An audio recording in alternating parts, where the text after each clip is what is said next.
It's Thursdays in the Word. It's Thursdays in the Word. Glory, hallelujah. It's Thursdays in the Word. Okay, I'm doing something new, y'all, so bear with me, okay? So we're going to be doing Thursdays in the Word. It might be Wednesdays some days. It might be Tuesdays. It might be Mondays. It might be Sundays. Just whenever the Lord lay on my spirit to do a day in the Word, that's what we're going to do on a day in the Word. Every day should be in a day in the Word, but today we're going to be talking about Kings. Hallelujah. I've been studying Kings. We're going to be talking about 1 Kings 18. Okay, so to give y'all a little background, people was wilding, okay?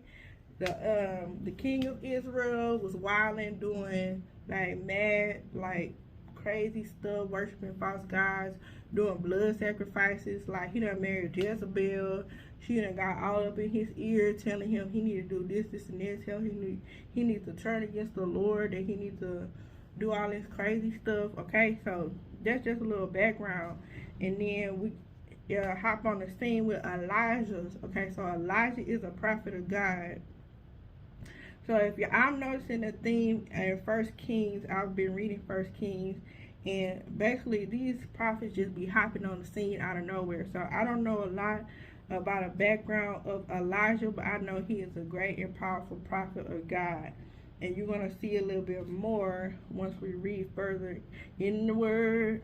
Okay, so this is Elijah and Obadiah. This is when Elijah stepping on the scene. Okay, so basically Elijah had said a word from God to Ahab, which is the current king of Israel, married to Jezebel. He gave a current word to him, saying that because y'all doing all this crazy sinning stuff, y'all sacrificing, y'all have all these demon altars, y'all have these sex shrines and all this stuff, y'all doing all this evil demon devil worship, because you have done that and you have turned away from God, there's going to be a drought. There's not going to be no rain until I say it rain, okay? So then Elijah had to flee because they was after him. They was like, how this man going to say it's not going to be no rain? Like, who he think he is? So he ran, and then God fed him at the brook with some ravens, brought him food and meat, and he had water from the brook until it dried up. So at this point, the brook has dried up, and God has told Elijah to go back to King Ahab and tell him what it's going to be. Okay? So, after a long time, in the third year, the word of the Lord came to Elijah. Go and present yourself to Ahab, which is the king of Israel, and I will send rain to the land. So Elijah went to present himself to Ahab. Now the famine was severe in Samaria, and Ahab had summoned Obadiah, his palace administrator. Obadiah was a devout believer in the Lord, while Jezebel was killing off all the prophets of the Lord because she evil and wicked. Obadiah had taken 100 prophets and hid them in 2 caves, 50 in each cave, and supplied them with food and water. Ahab, the king of Israel, said to Obadiah, go through the land to find all the springs in the valley, so we're trying to find some water. Maybe we can find some grass to keep at least our horses and our mules alive, so that we don't have to kill any more animals. So they divided the land they were going to cover. So Ahab went in one direction, Obadiah went in the other. And then he said, yes, Obadiah said, yes, master, I will go. And then as Obadiah was walking, Elijah met him. Obadiah recognized him. He bowed down to the ground to him, because I'm telling y'all, Elijah was a beast. Okay? But you're going to learn how. You're going to learn today. Okay, is it really you, my Lord Elijah? And Elijah said, yes, go tell your master Ahab that Elijah is here. Okay, tell him I'm all up and through here. Okay, Obadiah said, what have I done wrong that you're handing your servant over to Ahab to be put to death? As surely as the Lord your God lives, there is not another nation or kingdom where your master has not sent someone to look for you. And whatever nation or kingdom claimed you were there, he made them swear that they could not find you. But now you tell me to go to my master and say Elijah is here. I don't know where the Spirit of the Lord is going to carry you when I leave. If I go to tell Ahab and he doesn't find you, he will kill me. Yet your servant, yet I your servant have worshipped the Lord since my youth. Haven't you heard what I did for the Lord's prophets? Haven't you heard what I did for them when Jezebel was trying to kill all the prophets of the Lord? I hid 100 of the Lord's prophets in 2 caves, 15 each, and supplied them with food and water. And now you tell me to go to my master and say Elijah is here? He will kill me, man. Elijah said, as the Lord lives, as the Lord Almighty lives, whom I serve, I will present myself today to Ahab. So Obadiah went and met Ahab and told him. So Obadiah went to Ahab and told him, and Ahab met with Elijah. When he saw Elijah, he said, "Is it you troubler of Israel? You don't cause this famine on us?" Elijah said, it wasn't me. I have not made trouble for Israel, Elijah replied, but you and your father's family have. You have abandoned the Lord's commandments. You have followed the Baals, those false, dirty demon gods.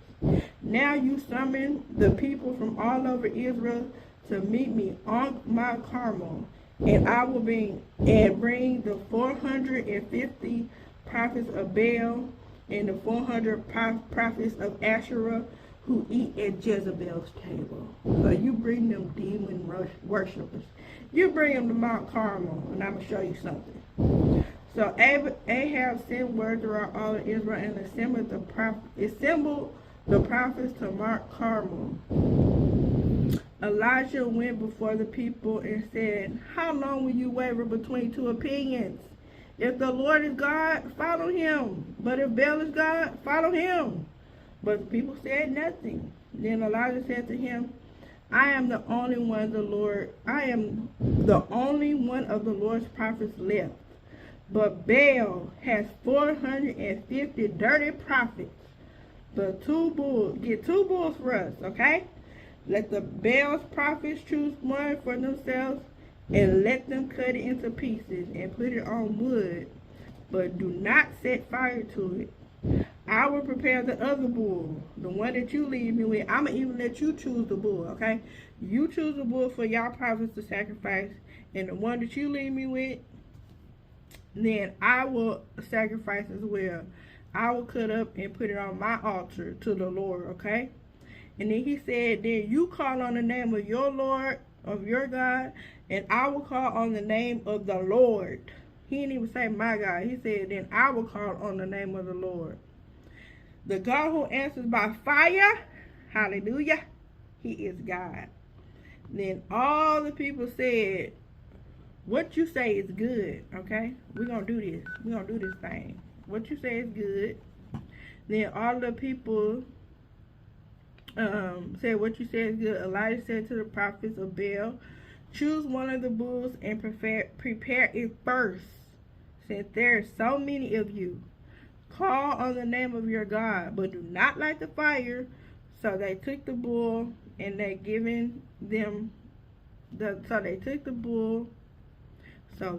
took the bull given them and prepared it. Okay, so they prepared this bull for the sacrifice. Okay, now watch what happens, y'all. Watch what happens. So Elijah, where I left off. So they took the bull and prepared it. Then they called on the name of Baal from morning to noon. Baal, answer us, where you at? They shouted. But there was no response. No one answered. And they danced around the altar. And they danced around the altar they made. At noon, Elijah began to taunt them. Shout louder, why don't you? Surely he is God. Where he at? Why he not answering y'all? Surely he is God. Maybe he is deep in thought. Or maybe he's busy or traveling. Maybe he is sleeping and must be awakened. So they shouted louder and slashed themselves. They cut themselves with swords and spears as they were accustomed until the blood flowed. Midday passed and they continued their frantic prophesying until the time of the evening sacrifice. But there was no response.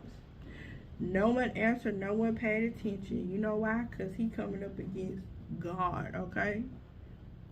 That false demon is coming up against God. He know better. Then Elijah said to all the people, come here, come close. Okay, they came to him. He prepared the altar of the Lord which had been torn down.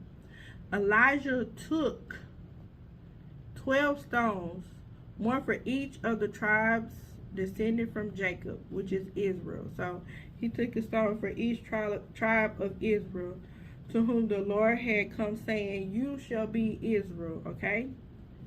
With the stones he built an altar in the name of the Lord, and then he dug a trench around it large enough for 2 sheaves of seed. I don't know, but that means it was a big trench.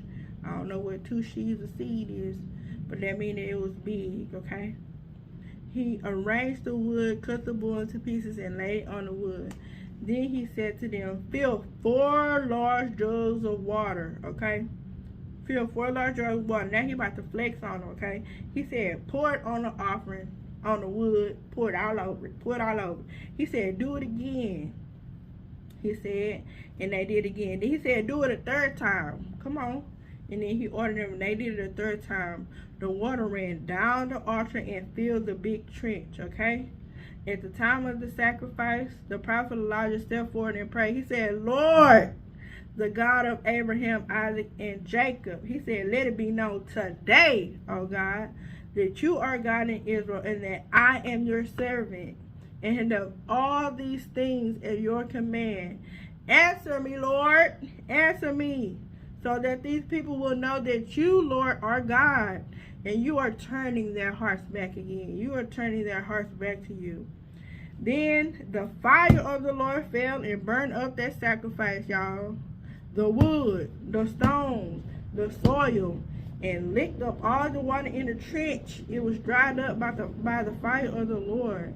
When the people saw this, they fell prostrate. They fell on the ground to their face. They said, the Lord, he is God. The Lord, he is God. Oh my goodness. He done sent this fire down. Then Elijah commanded them, seize all the prophets of Baal. Don't let them get away. Don't let not one of them get away. They seized them. Elijah had brought them down to Kishon Valley and slaughtered them. He wasn't playing no games. Okay? And then Elijah said to Ahab, go eat, go drink, for a sound of heavy rain is about to come, okay? It's about to be a sound of heavy rain. So go eat and go drink. Hurry up. So Ahab went off to eat and drink, okay? And then he put his face, Elijah climbed up to the top of Mount Carmel. He bent down and he put his face between his legs. He bent down to the ground. He put his face between his knees. He told his servant, he said, go look towards the sea. And he went to look. He said, the servant said, there's nothing. 7 times Elijah said, go back and look. Even if you have to do it 7 times, go back and look. The 7th time the servant came back, a cloud as small as a man's hand is rising from the sea. He said, so Elijah said, go and tell Ahab, hurry up, hitch up your chariot, and go down to what he said. He said, hitch up your chariot and go down before the rain stops you, because it's about to be a rain. Meanwhile, the sky grew black with clouds. The wind rose and heavy rain started falling. And Ahab rode off to Jezreel. The power of the Lord that came up before Elijah, okay? He tucked his cloak into his belt, and that boy took off. He ran. He was faster than Usain Bolt. He ran so fast, okay? He even ran ahead of Ahab in his chariots, okay?